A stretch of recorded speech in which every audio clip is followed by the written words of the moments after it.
Hello, kamusta tayong lahat? I praise my Father, Yahweh, Jehovah, El Shaddai, the Alpha and Omega, the beginning and the end. Our Father, He is righteous, He is holy, He is just, full of mercy and grace. We are the apple of His eye. We are also His treasure. Our Father, He is our inheritance. He sent to us our Savior, Jesus Christ. And Jesus Christ is the only mediator to the Almighty Father. Jesus Christ, the Redeemer, the Messiah, the Lamb of God, the High Priest, the King of Kings and the Lord of Lords. He is also our friend, and He wants us, His friends, to reign with Him in His kingdom that will never end. And I am also grateful to the Holy Spirit, for He is always with us. He lives in our hearts, together with our Father and Jesus Christ.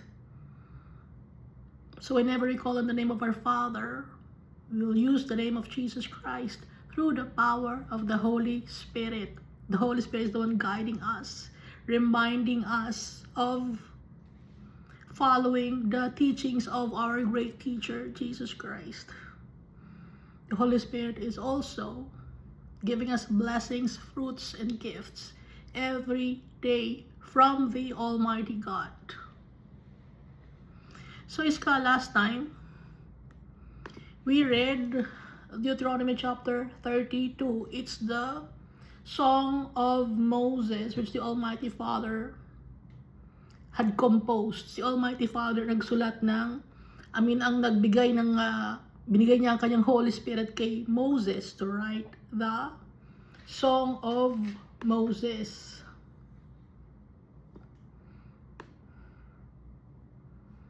Na ang mga tao dapat ay makinig.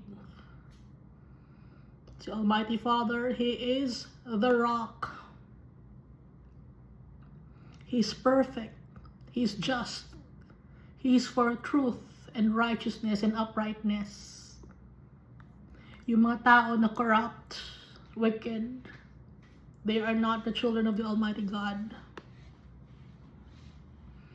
And yung mga disobedient people, they are foolish and unwise, because the wisest thing that we do is to be fearful of the Almighty God.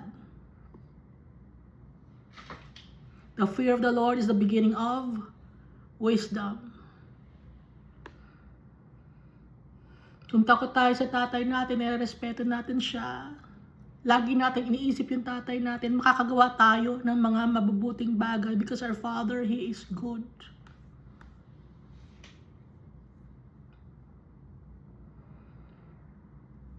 Ang portion ni Almighty Father, tayo.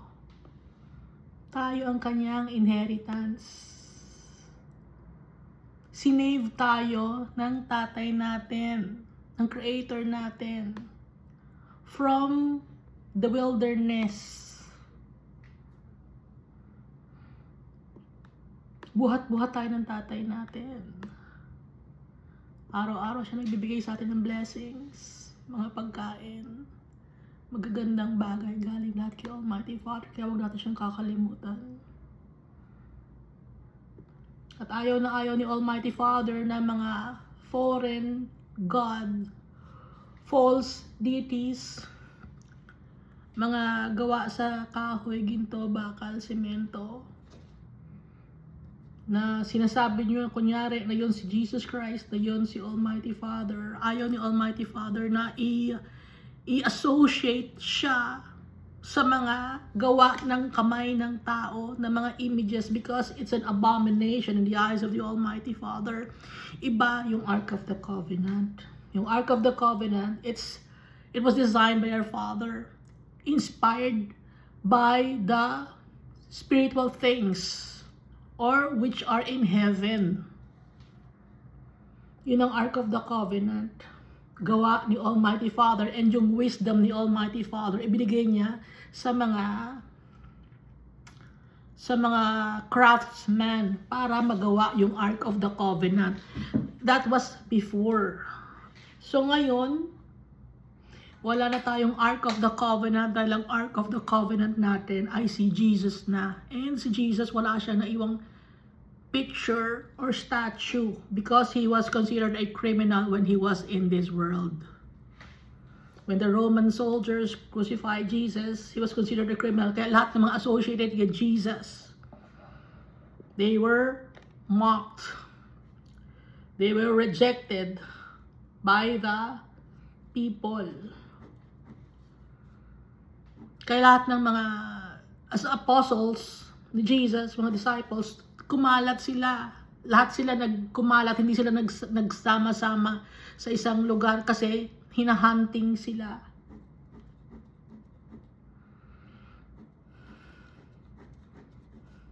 Kaya naghiwa-hiwalay sila. At dahil doon sa paghahunting sa kanila, sa mga apostles, ang salita ng Diyos ay naipakalat. Inalaw ni Almighty Father na i-hunting yung mga apostles and disciples para sila ay maghiwa-hiwalay at ma-share sa buong mundo ang kabaitan ni Almighty Father, ma-share yung gospel that Jesus Christ died and rose from the dead after 3 days.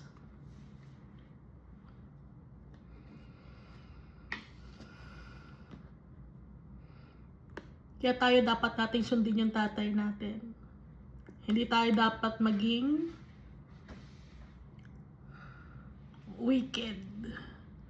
Nagawa ng gawain ng mundo na to.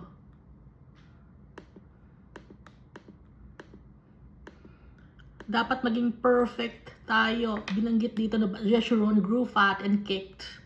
You grew fat, you grew thick, you are obese. Ibig sabihin imperfect, unhealthy. Dapat yung spiritual life natin, healthy. Paano magiging healthy? Pag nasa sa atin si Jesus Christ.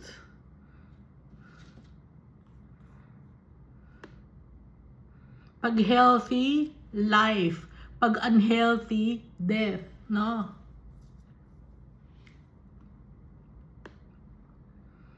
So, spiritual healthiness ang ibig sabihin dito, yung hindi yung physical. Dahil hindi tayo perfect physically. Ha? Marami tayong imperfections because of our sins. Dahil sa kasalanan natin. But we have a hope in the future because of Jesus Christ. The Almighty Father, the rock of His salvation. Siya ang ating rock. Kaya ni Jesus Christ, rock din natin si Jesus Christ, cornerstone. Si Peter, hindi natin siya rock. Siya ay minomotivate ni Jesus Christ kasi nga, nagdidwindle ang faith ni Peter.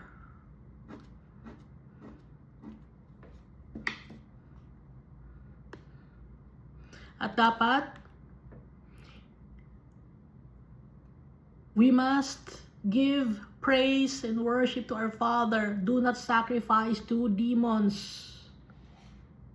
Tsaka yung mga bagong mga Diyos, to new gods, new arrivals that your fathers did not fear. Up to now, may mga ginagawa kayong mga Diyos na tao. Up to now, meron kayo. Mga bagong sibol na mga sinasamba ninyo, mga millennial saints. Ng mga 1900s, may namatay, tapos sinamba nyo na yon. Kinukuha nyo yung parte ng katawan, kinakaukaw nyo sa tubig, hinahalo nyo sa tubig, tapos pinapaligo ninyo. Uncleanness, wickedness. Hindi natin dapat kalimutan si Almighty Father because He fathered us. At dahil sa kasalanan natin, si Almighty Father, tinatago niya ang kanyang face sa atin.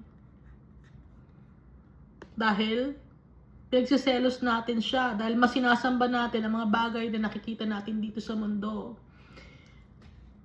Hindi lang graven images, kundi mga bahay, kotse, mga material gains ang gusto natin dito sa mundo. Gusto ng power, gusto ng fame, gusto ng fortune ng mga tao. Instead of focusing on our Father, focusing on worshiping Him. Kaya si Almighty Father,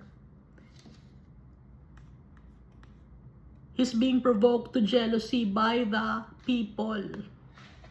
Inaamin ni Almighty Father that He's a jealous God. Inaamin niya yon. Dahil may karapatan si Almighty Father sa atin. He created this world. He created us. Everything that we can see in this world, our Father created it. Our whole being, our soul, our Father created it. Kaya si Almighty Father nagagalit siya pag hindi siya ina-acknowledge. Kung tayo, no, tao tayo. Tapos hindi tayo na-acknowledge pero sa atin galing yung mga bagay na nai-enjoy ng mga tao. Anong nararamdaman ninyo? Rage, di ba? Si Almighty Father pa kaya that He created this world?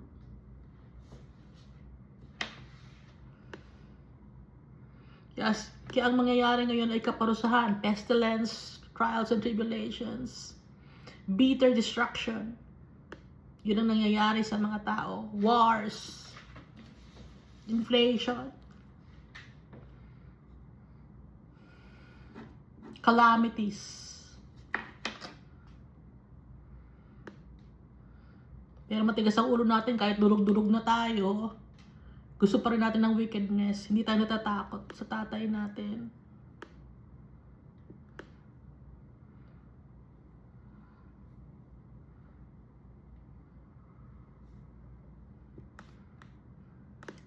Ibinibigay na tayo ni Almighty Father sa kaaway. It's because of our wickedness. Verse 30, how could one chase 1,000 and to put 10,000 to flight? Unless their rock had sold them and the Lord had surrendered them. You surrender tayo ni Almighty Father para matuto tayo. Sige, yan ba ang gusto ninyo, wickedness? Sige, matututo kayo.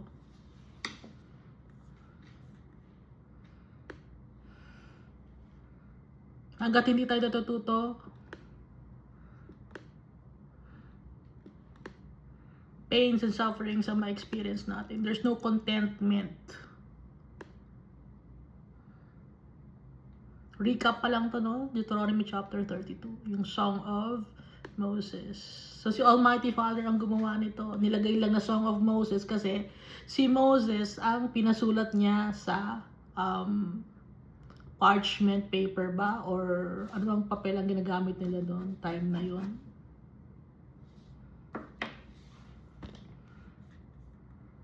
Vengeance is mine, sabi ni Almighty Father, and recompense, si Almighty Father ang maniningil.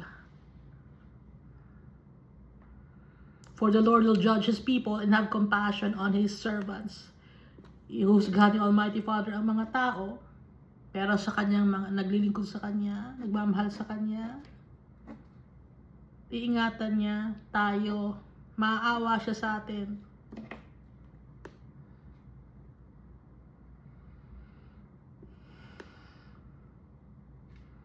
Kailan mangyayari ang lahat ng ito? Sa Great Harvest. Yung parable ni Jesus Christ. Na yung mga tao na wheat, idadalhin sa barn. At yung mga walang kwenta na mga tao na wickedness or yung walang kwenta na mga parts ng wheat, mga damo, lalagay lang yun sa fire, susunugin. Eternal damnation. At kinausap dito ni Almighty Father si Moses na siya ay uwi na sa kay Almighty Father. Magiging kasama na niya ang kanyang mga ancestors. Gaya ni Aaron na namatay sa Mount Hor. Si Moses naman ay mamamatay o kukunin ni Almighty Father sa mountain of the Abarim, Mount Nebo, na nasa Moab.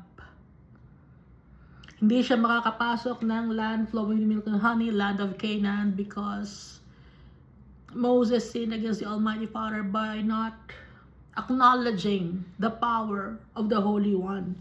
When they were in Meribah, Kadesh, or contention at Kadesh, Moses forgot to give thanks to the Almighty Father. So may tendency na makalimutan ni Moses si Almighty Father pagdating ng land of Canaan, kaya hindi na inalaw ni Almighty Father yun. Ayaw ni Almighty Father na magkasala si Moses dahil mahal niya si Moses. At ayaw ni Almighty Father na ang sambahin ng mga tao ay si Moses at hindi siya, dahil si Moses ay servant lang ni Almighty Father.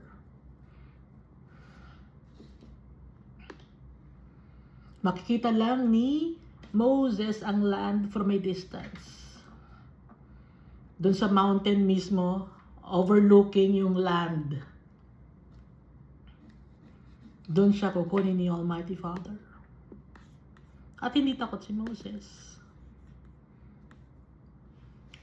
Moses made peace with it. So ito na tayo. Iska, mag-isa ka lang. Deuteronomy chapter 33. Now this is the blessing with which Moses, the man of God, blessed the children of Israel before his death. Bago mamatay si Moses, merong blessings na ibinigay or parting words si Moses sa mga Israelites.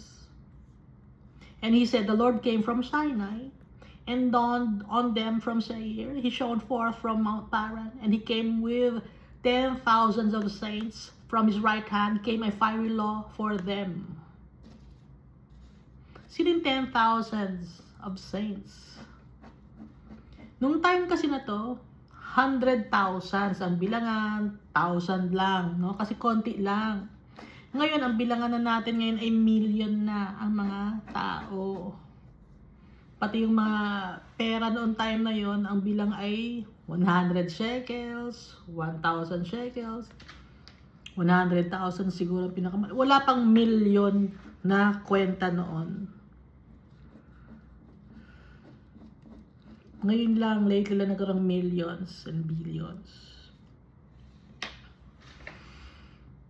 So, mga saints na sinasabi dito ay ang mga followers of the Almighty Father. Hindi ito yung pinipili ng mga religious organization para maging saint or para maging leader. Kundi ang saint na binabanggit dito ay mga tao na saints, heavenly beings, kasama na ni Almighty Father in heaven. From his right hand came a fiery law for them. Right hand. Pag right hand means correctness or righteousness. Verse 3, yes, he loves the people. All his saints are in your hand. They sit down at your feet. Pinupurihan ni Moses si Almighty Father. No? Yes, he loves the people. All his saints are in your hand. They sit down at your feet. Everyone receives your words. Moses commanded a law for us, a heritage of the congregation of Jacob. And he was king in Jeshurun. Jeshurun means the blessed one or chosen people. When the leaders of the people were gathered, all the tribes of Israel together. Verse 6, binabanggit na rito ang pangalan ng mga tribes. Let Reuben live and not die, nor let his men be few. Blessing ito para kay Reuben. And this he said to Judah. So, after Reuben, instead of Simeon and Levi, isinunod na si Judah. Hindi sila in order of birth. Kung ano ang binibigay ni Almighty Father, yon ang binabanggit ni Moses. And he said this to Judah, hear, Lord, the voice of Judah, and bring him to his people. Let his hands be sufficient for him, and may you be a help against his enemies.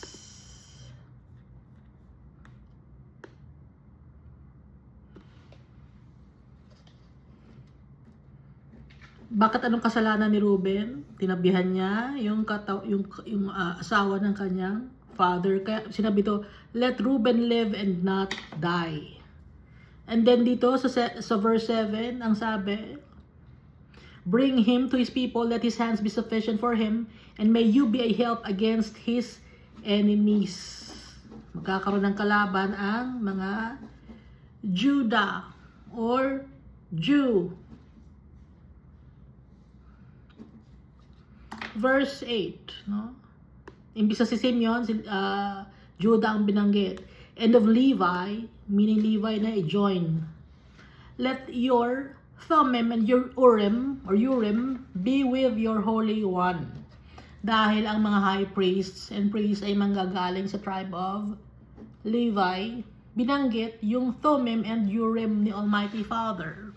Dahil yun ang way for the people of Israel or the chief of the high priest to communicate with the Almighty God. Thummim and Urim, nakatago yun sa underneath the breastplate, no, ng high priest. Dalawang bato yun. May nakalagay inscribed in gold, Urim, Thummim. Yun ang ginagamit to cast lots. Dahil kung anong lalabas doon, yun ang desisyon ni Almighty Father.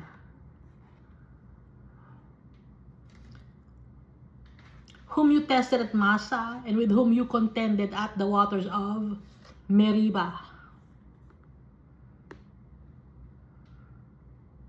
Verse 9, who says, of his father and mother, I have not seen them, nor did he acknowledge his brothers, or know his own children, for they have observed your word and kept your covenant.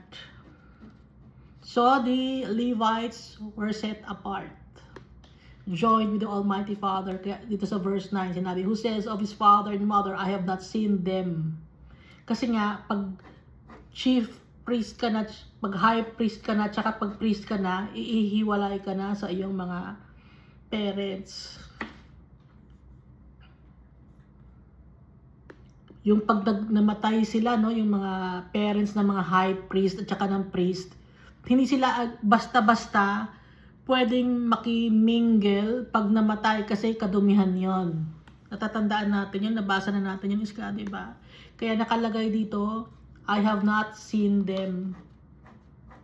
Kasi chosen people sila, holy people sila ni Almighty Father nung time na to.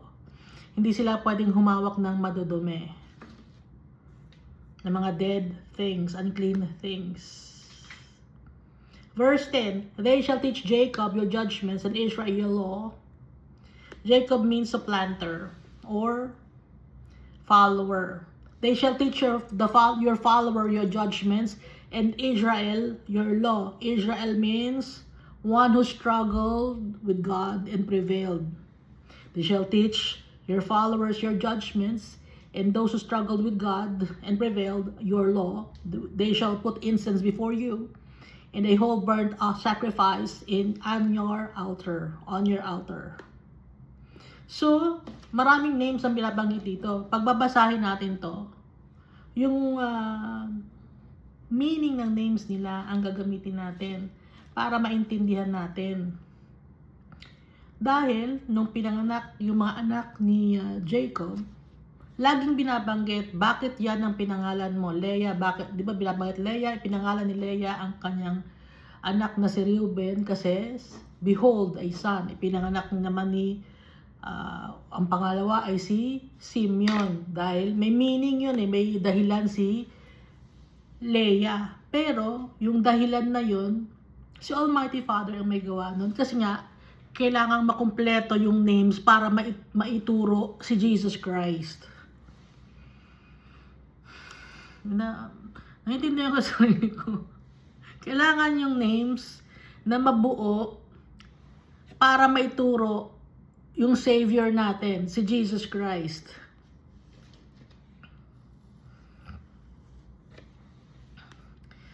Sino ba nakakaintindi? Maintindihan po ng mga tao. Wala, nanonood ako lang. Bless, ito, they shall put incense before you, and they whole burnt sacrifice on your altar. Bless his substance, Lord, and accept the work of his hands. Strike the loins of those who rise against him, and of those who hate him, that they may not rise again. Yung mga tao na galit sa mga followers ni Almighty Father.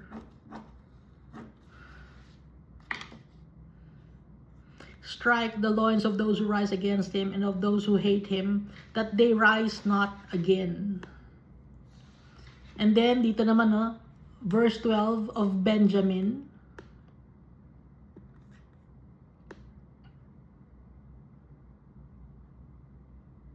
Mahaba yung blessing para kay Levi. Dito naman kay Benjamin naman, isang verse lang.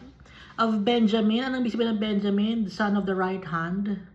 Of son of the right hand, he said, the beloved of the Lord shall dwell in safety by him, who shelters him all day long, and he shall dwell between his shoulders. Pag between his shoulders, di ba ito yung shoulders? He shall dwell between his shoulders. Asan yung shoulders natin nandito? Between, dwell between his shoulders. Dito sa gitna, heart, ha? Yakap, nakayakap ganun. Who shelters him all day long, and he shall dwell between his shoulders. Niyayakap tayo ni Almighty Father. Yun ang ibig sabihin nun.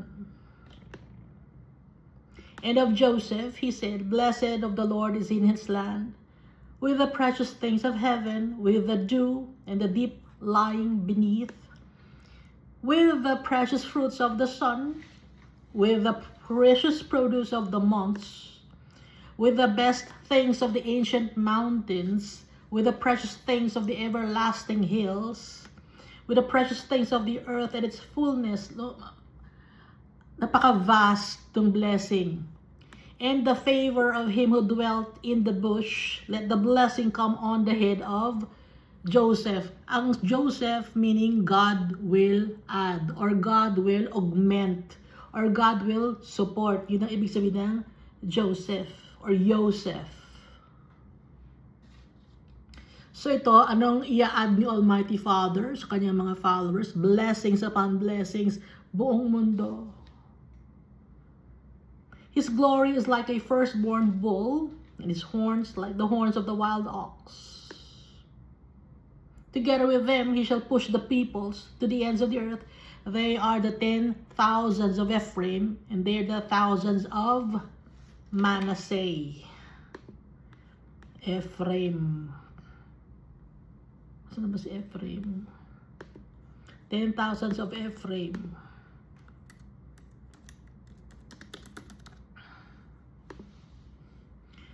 Thousands of fruitful, fertile, or doubly fruitful. Ibig sabihin, napakadaming blessings ang bibigay ni Almighty Father. Innumerable, immeasurable blessings ang ibibigay ni Almighty Father na i-add sa atin. They are the thousands of Manasseh.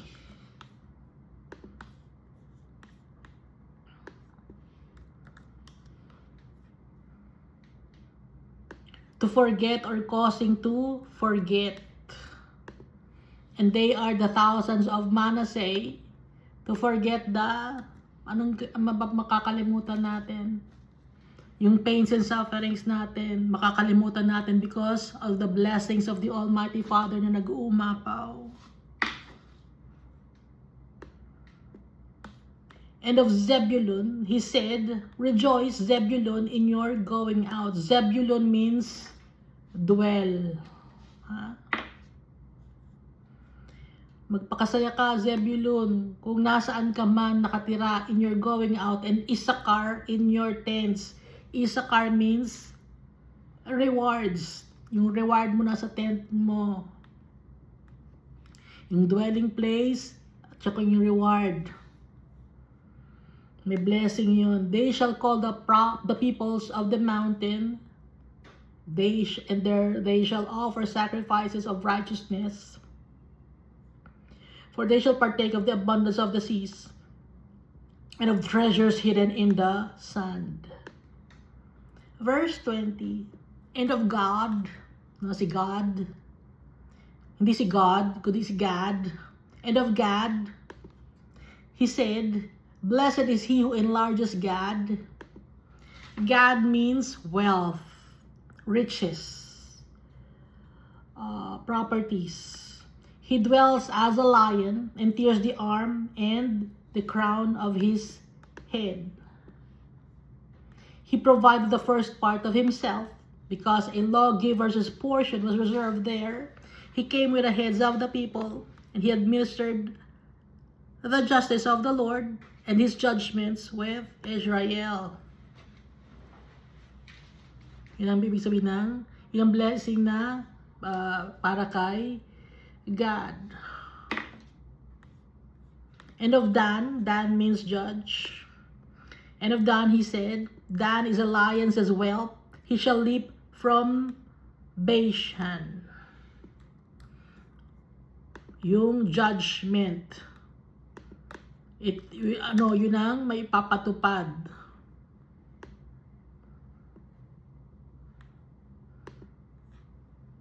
He shall leap from Bashan.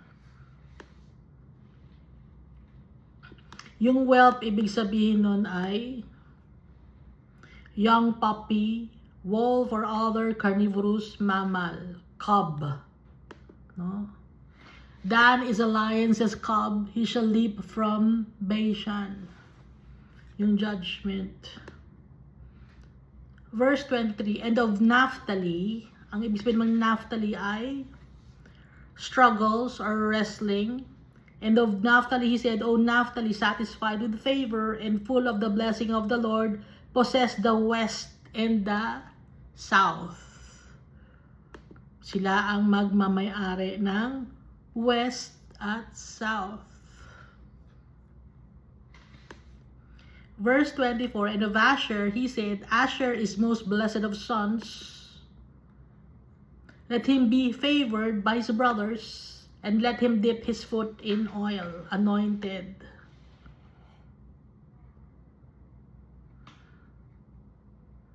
Anointed by the Almighty Father. Your sandals should be iron and bronze. As your days, so shall your strength be. Magiging malakas. Yung happiness, yung blessings.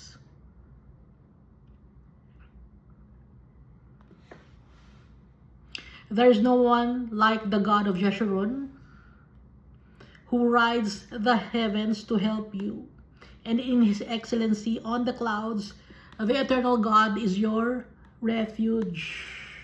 Takbuhan natin ng ating mga pangangailangan. Si Almighty Father magpaprotect sa atin. And underneath are the everlasting arms. He will thrust out the enemy from before you and will say, destroy. At ihihiwalay niya tayo sa ating mga enemies. Isa-save tayo ng tatay natin because God is our refuge. Then Israel shall dwell in safety, the fountain of Jacob alone, in the land of grain and new wine. His heavens shall also drop dew. Yung dew hamog yun, no, sa umaga. Araw-araw. Ibig sabihin may blessings araw-araw. Verse 29, happy are you, O Israel, the one who struggled with God and prevailed. Who is like you, a people saved by the Lord, the shield of your help, and the sword of your majesty. Your enemies shall submit to you. Noon, ang enemies ay, inuulit ko, ang mga enemies ay mga tao. Ngayon, ang enemies natin ay principalities and forces of darkness of this world.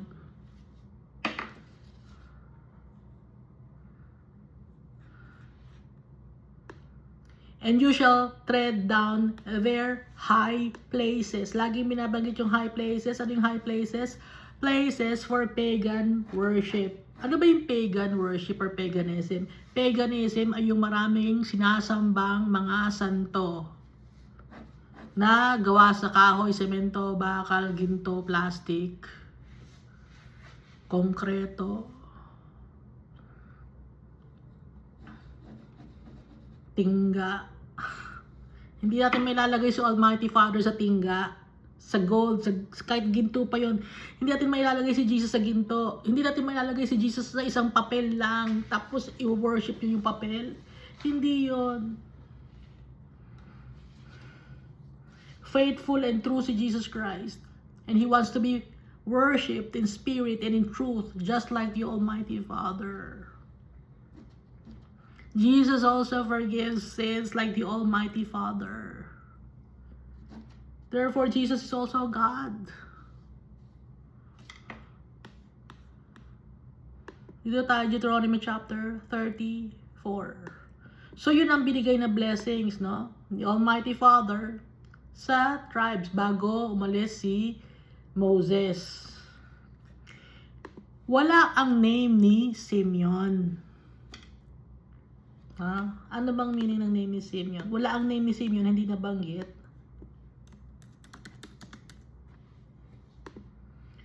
Name ng Simeon ay He who hears or God has heard or listening. Yun ang name na ibig sabihin ni Simeon. Yun ang meaning ng name ni Simeon. Ang binabanggit lang, Reuben, Judah, Levi, Jacob, Israel, Benjamin, Joseph, Zebulun, Issachar, Gad, Dan, Naphtali, and Asher. Bakit wala ang name ni Simeon? Dahil, kaya binanggit ang names na to, hindi lang dahil sa gusto lang banggitin, kundi clue ito ni Almighty Father. Anong ibig sabihin nun? At saka yung names, hindi ulit sunod-sunod by birth order, hindi gaya ng dati na birth order, and then sometime binabanggit, inuuna si Judah, no? At hindi rin binanggit ang binanggit si Manasseh and si Ephraim, pero hindi binanggit si Simeon. Bakit? Anong ibig sabihin ng pagkakasunod ng names nila? Behold thy son, praise and join with the one who struggled and prevailed, the son of the right hand. God will give a dwelling place as reward. The people will be judged according to their struggles and choose the righteousness. Yun ang ibig sabihin nun. Binabanggit na si Jesus Christ sa pamamagitan ng names ng mga 12 tribes. Behold a son, praise and join with the one who struggled and prevailed. Si Jesus Christ, He struggled and prevailed. The son of the right hand, Benjamin. God will give a dwelling place, dwell. Anong name yung dwell na yon? And then, as a reward. Anong meaning ng reward na pangalan? Si Issachar, no? The people will be judged, Dan, no? According to their struggles, Naphtali, and to go right on, yung Asher pala, to go right on, and to go right on, or choose righteousness. Yun ang ibig sabihin.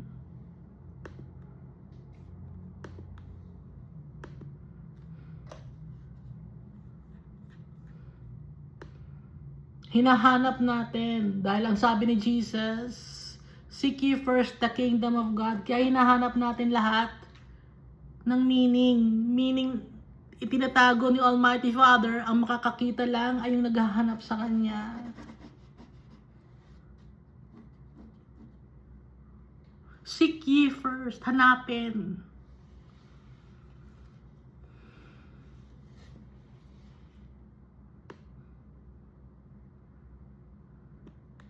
Hinahanap natin si Almighty Father. Yung message niya dito sa Bible, kaya nalalaman natin. Ibinibigay niya. So, from the start pa lang, si Jesus Christ na alam ni Almighty Father na ipapadala niya. Hindi ang kung sino mang propeta ang magsasave sa atin. Ang magsasave sa atin, si Jesus Christ. At yun ay nasa Book of Revelation. Si Jesus yung nagsasalita nun sa Book of Revelation. Dahil si Jesus Christ, exalted by the Almighty Father. The name of Jesus Christ was exalted by the Almighty Father among all other names. Name above all names, Jesus Christ. Kaya baliwala yung sinasabi niyong mga santo, yung mga sinasabi niyo na devotee kayo, baliwala yon, walang bearing yon, walang reward yon. Yung sinasabi niyong prophet na tao na sinasamba ninyo kaysa kay Jesus Christ, walang bearing yon. Walang, ano may walang bearing? Walang bigat yon. Walang value. Ang may value, si Jesus Christ. He died on the cross and rose after 3 days. Yung mga sinasamba ba ninyo ng mga santo, namatay, nabuhay ba? Di mga prophet na sinasamba ninyo, na sinasabi yung prophet ninyo, namatay, di ba? Nabuhay ba? Sino lang ang nabuhay? Si Jesus Christ. At may proof andito sa Bible.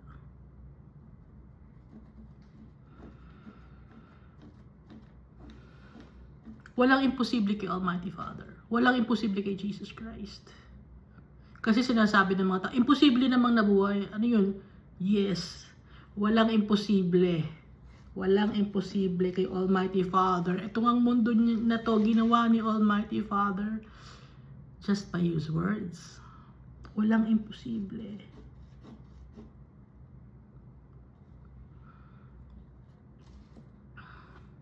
Dito na tayo sa Deuteronomy chapter 34. And this is the last chapter of Deuteronomy. Then Moses went up from the plains of Moab to Mount Nebo. Siyempre mga hill yun, ano?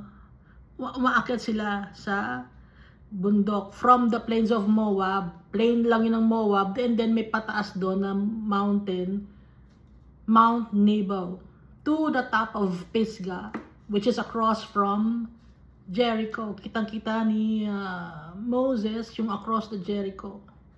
And the Lord showed him all the land of Gilead as far as Dan, yung land ng mga Moabites. Pinakita ni Almighty Father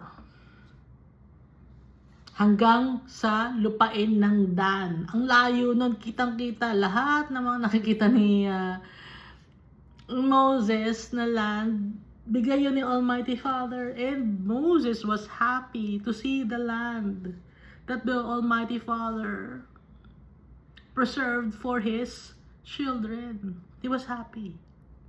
To the top of Pisgah, which is across from Jericho, and the Lord showed him all the land of Gilead as far as Dan.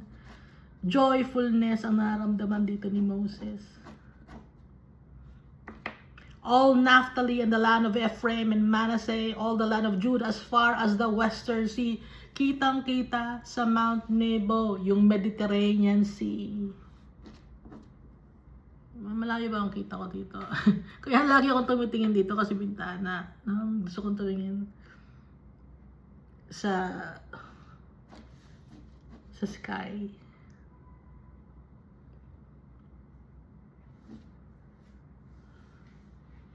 Kitang-kita, dahil mataas na lugar, kitang-kita niya yung Mediterranean Sea, pati yung lugar ng day-nights na yun ang kanilang inheritance, kitang-kita. The south, the plain of the valley of Jericho, the city of palm trees as far as Zoar. Then the Lord said to him, this is the land of which I swore to give Abraham, Isaac, and Jacob. Napakadaming taon ang nakalipas. 400, mahigit pa 400, 500 years ba? Nag-promise si Almighty Father, kailan lang natupad? After 500 years? Or 600 years? Or 700 years? Hindi tayo sure. Kasi nga, napaka haba ng buhay ng tao noon, no? 430 years, nandun lang sila sa desert eh. Kwentahin natin. Di ba, 420 years, nasa desert sila. Tapos 40 years pa silang nasa wilderness. So ano na to? 460 na. 460 years na. Eh nung time pa ni Abraham, Isaac and Jacob, 100. Kung 100, no? Kung 100 na lang, yun na lang pinaka, 4, 5, 6, 7. Mga 700, give or take. Yun ang promise ni Almighty Father, ibinigay niya after 700 years. Pero kay Almighty Father, napakadali lang ng 700 years sa Kanya. Kasi hindi siya sakop ng time. Boundless, timeless si Almighty Father. Saying, I will give it to your descendants. I have caused you to see it with your eyes, but you shall not cross over there. Gusto kong, ang ibig sabihin ni Almighty Father doon, gusto kong i-celebrate mo. Makikita mo ng iyong mata. Literally, makikita mo ng iyong mata yung land na promise ko. And Moses was joyful. He was glad. He was excited for the Israelites. Pero hindi ka makaka-cross over doon. And Moses made peace about it that he could never cross the Jordan River. Hindi siya makakapunta doon. Tanggap na niya. Dahil mas magandang place ang kanyang pupuntahan. Verse 5, So Moses, the servant of the Lord, died there in the land of Moab according to the word of the Lord. So, ang view ni Moses, mag-isa lang siya ron sa Mount Nebo. Ang view niya, yung promise ni Almighty Father. Yung promise ni Almighty Father sa kanyang mga anak. Yun ang view na nakita ni Moses bago siya mamatay. Yun ang kanyang last view, last na tingin. And then he closed his eyes. So Moses, the servant of the Lord, died there in the land of Moab, according to the word of the Lord. And he buried him in a valley. Sino nagburied kay Moses? Si Almighty Father. Why did the Almighty Father buried Moses? Baka bungkalin kasi ng mga Israelites. Teka, kailangan namin si Moses, bungkalin natin to. Hindi na. Si Almighty Father na alam ni Almighty Father ugali ng mga tao. Mahilig sumamba sa mga semento, bakal, kahit na sa taong namatay na. Alam ni Almighty Father yun. Huhukayin nila yung buto ni Moses, asambahin nila, lalagyan ng kung ano-anong bulaklak. Ayaw ni Almighty Father. That's why He buried him, the Almighty Father buried him in the valley, in the land of Moab, opposite Beth Peor, but no one knows his grave to this day. Hindi pinapalam ni Almighty Father kung saan niya inilibing si Moses. Para walang maghukay. Mga mahilig kayo maghukay eh. Mahilig kayo maghukay ng mga taong namatay na. Ba't ganon? Kadumihan na yun eh. Madumi yung katawan na yun, no? Babalik na sa likabok. Ang katawan ng tao, kahit saradong-sarado, mangangamoy na. Bakit nangangamoy? Kahit enclosed na. Kahit walang mga insect. Kasi, yung katawan mismo natin, meron tayong sariling mga parasite sa loob ng katawan.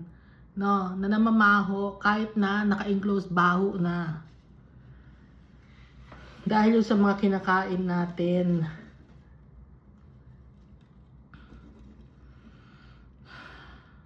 Hindi natin alam, nakakakain tayo ng mga bulate, parasite, flukes, bakterya. Kaya kahit na walang langaw, babaho talaga, ha? Lalangawin talaga. Pero hindi ito nilangaw, yung uod lang, lumamalabas lang sa katawan ng tao. But no one knows his grave to this day. At saka yung mga nasa imbalsa mo, no? May mga lumalabas na mga bulate pag inimbalsa mo yung mga tao. Yung iba, may lumalabas. Kasi, ay, wala na yung host ko ah. Hindi na ako welcome dito. Wala na yung host ko, lalabas na ako. Tapos na yung booking ko. I-check out na ako. Verse 7, Moses was 120 years when he died. Sinakto ni Almighty Father, dahil nag-promise si Almighty Father na ang lifespan lang ng tao ay magiging 120 years na lang because of wickedness. Isinakto ni Almighty Father sa 120 years si Moses. Walang sakit si Moses, ha? Wala siya sakit. His eyesight or his eyes were not dim. Hindi malabo ang mata ni Moses. Maliwanag pa ang mata ni Moses kaysa sa akin. When he was 120 years old. Maliwanag na maliwanag. Imagine, ang layo. Kita niya. Mediterranean Sea. Kitang-kita niya.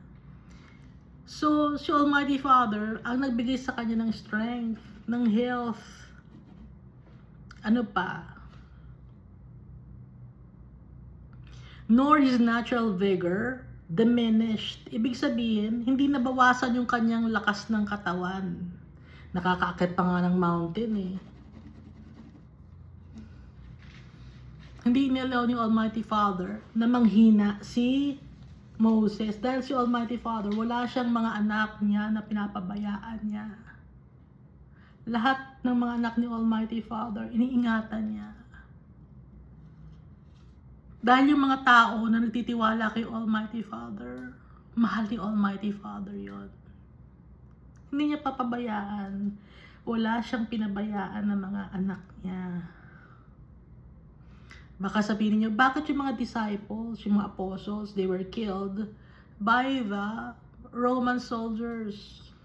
They were killed dahil yun ang way for the people to acknowledge the Almighty Father, He is real, that Jesus Christ is the Messiah, the Redeemer. Yun, yung fervent na pag-serve ng mga disciples and apostles, yun ang way para mapapurihan ang pangalan ni Almighty Father. Hindi yun, ay dahil ganyan siya, kaya siya namatay sa ganyang paraan, napakasakit ng pagkakamatay niya. Hindi ganun yun. Meron ako nabasa, no, na isang artista, naging Christian siya. Tapos, she died after she became a Christian. Yun ang way ni Almighty Father. Inintay niyang maging follower of Jesus Christ and the Almighty Father. Hindi ko na mabanggit yung pangalan, para makauwi na yung tao na yun kay Almighty Father. Yung ibang mga tao hindi na naintindihan, ay kaya ganyan niya kasi pinarusahan niya. No. Blessing yun ni Almighty Father. Sabi nga, di ba? For me to live is Christ and to die is gain. And lahat ng tao, we will undergo those pains and sufferings. Hindi dahil sa masama tayo, kundi yun ang way ni Almighty Father na mapapurihan ang pangalan niya. Doon yung kaso na yun para sa mga followers of the Almighty Father and Jesus Christ. Ngayon, doon sa mga kaso naman ng mga wicked people, yun ang way ni Almighty Father for those people to be thrown to eternal damnation. So, si Moses ngayon ay kasama ng kanyang mga ancestors. Sino ba yung ancestors ni Moses? Si Jacob, si Isaac, si Abraham. And sino pa? Si Seth, si Noah, si Adam and Eve. Si Almighty Father, ancestor natin. Sa kanya tayo galing.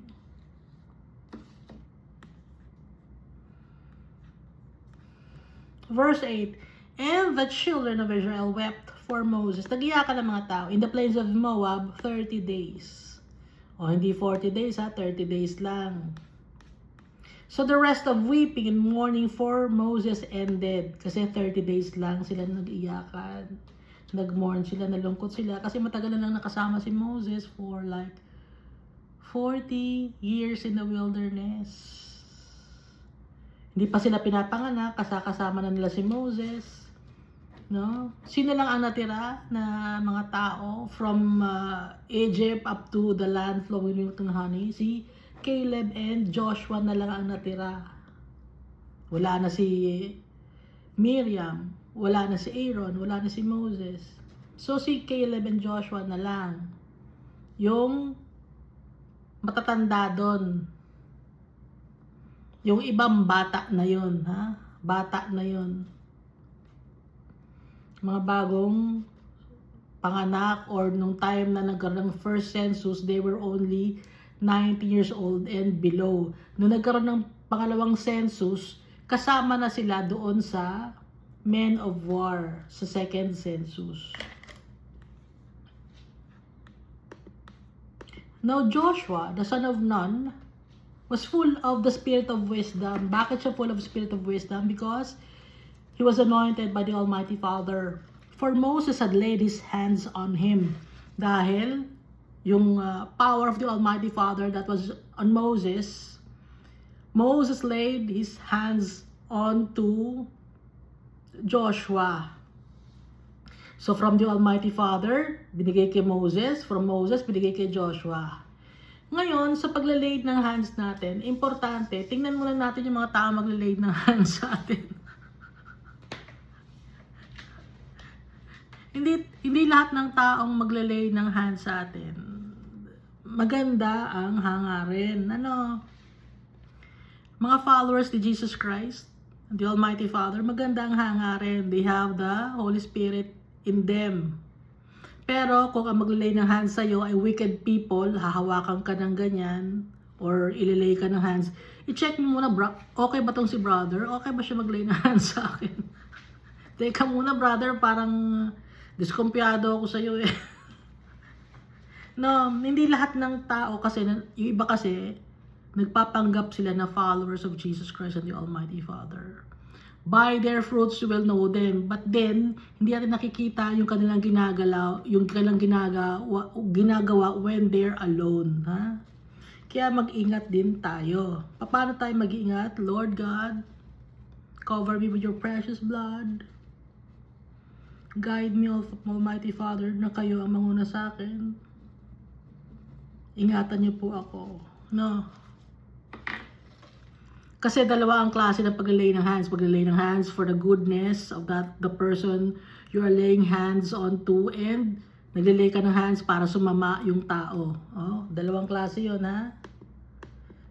Di ba natandaan natin yung kasalanan ng mga tao, nilay nila yung hands nila sa goat, sa kid of the goat. Yun ay tumakbo yung kid of the goat, pinakawalan. Kasi lahat ng kasalanan nila, ipinapasa nila doon sa kid of the goat. No? Ito naman, si Moses, he laid his hands to Joshua para yung Holy Spirit, malagyan din ng Holy Spirit or ma-anoint si Joshua by the Almighty Father. So the children of Israel heeded him. Pinapakinggan ng mga tao si Joshua and did as the Lord had commanded Moses. Sinusunod ni Joshua kung ano ang inuutos ni Almighty Father, na yung mga parting words ni Moses din sinusunod ni Joshua dahil yung mga sinabi ni Moses galing yun kay Almighty Father. But since then there has not arisen in Israel a prophet like Moses, whom the Lord knew face to face. Simula nun, wala na naging prophet na dumating na kagaya ni Moses, na kilala ni Almighty Father, nakasama ni Almighty Father physically and communicated with Moses face to face. Nakikipag-communicate si Almighty Father face to face kay Moses, but may hindi masyado maliwanag dahil mamamatay si Moses. Kaya when the Almighty Father showed himself to Moses, yung likod lang niya pinakita niya, he revealed himself to Moses, pero yung face hindi pwede. So si Almighty Father, he was physically present when he was talking with Moses. Wala nang gayang prophet na nangyari kay Moses. Si Moses lang.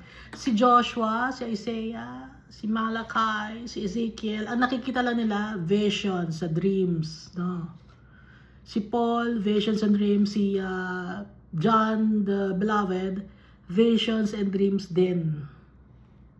Pero yung kay Moses na face to face, na nakikita niya yung arms ni Almighty Father, yung likod, no? Kaya nga God created us in His image and likeness. Meron siyang likod, kagaya natin. Even the angels, ha? Kamukha natin yung mga angels. Walang pakpak ang mga angels. Walang wings si Almighty Father. God created us in His image and likeness. Kung anong image ni Almighty Father, ganun din tayo. Pero, ang difference lang, we are imperfect. We are ugly. Madumi tayo. Si Almighty Father, He is beautiful. Si Jesus Christ, nag-iba yung kanyang face when He rose from the dead after 3 days. Yun ang totoong mukha ni Jesus. Holy. Beautiful. Verse 11, in all the signs and wonders which the Lord sent him to do in the land of Egypt, before Pharaoh, before all his servants, and in all his land. Sinunod ni Moses. Kahit napakahirap kay Moses. May stress na si Moses, no? Mapagkumbaba si Moses, nagkasala siya nung time na yung sa Meriba in Kadesh. Nakalimutan niyang pagpasalamat kay Almighty Father. At inalaw ni Almighty Father na malimutan ni Moses yon. Dahil ayaw ni Almighty Father na maging arrogant si Moses. At hindi rin siya dapat sambahin. Ha? Verse 12 and the last verse of the last chapter of Deuteronomy. And by all that mighty power and all that great terror which Moses performed in the sight of all Israel. Nakagraduate na si Moses. Ang daming pinagdaanan ni Moses. Simula pa pagkabata, pinaanod na siya, gusto na siyang patayin, pinaanod siya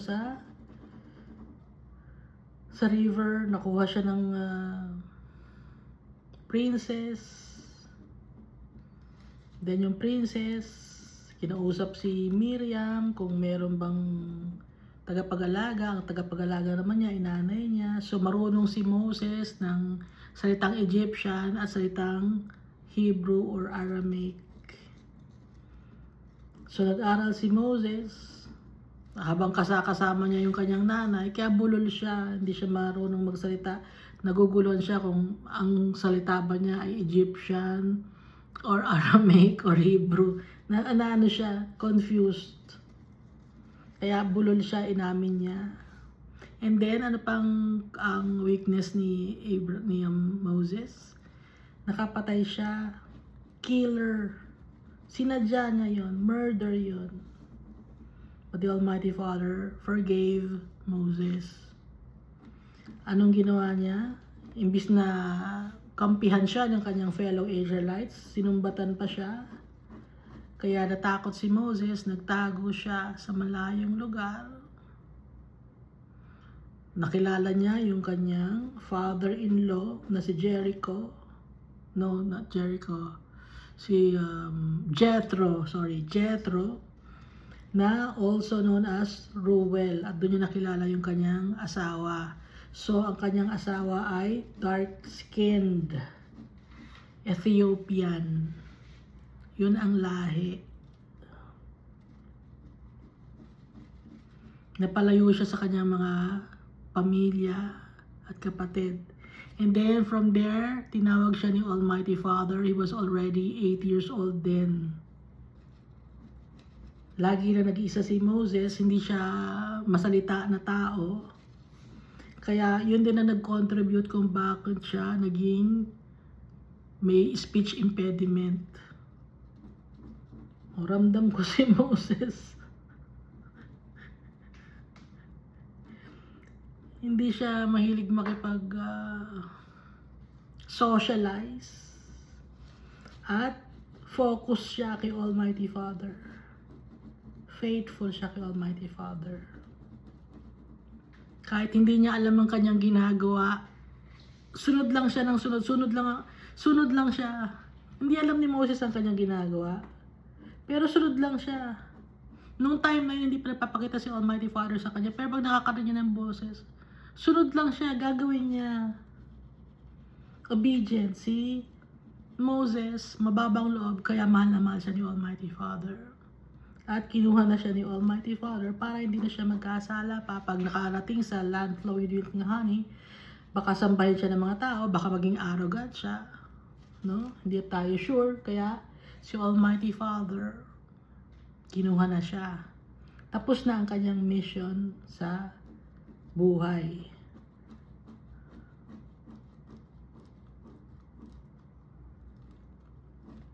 Pero hanggat nandito pa tayo, we will serve the Almighty Father.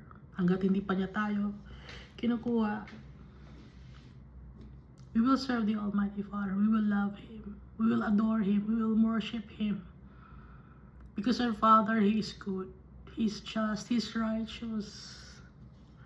Full of mercy and grace.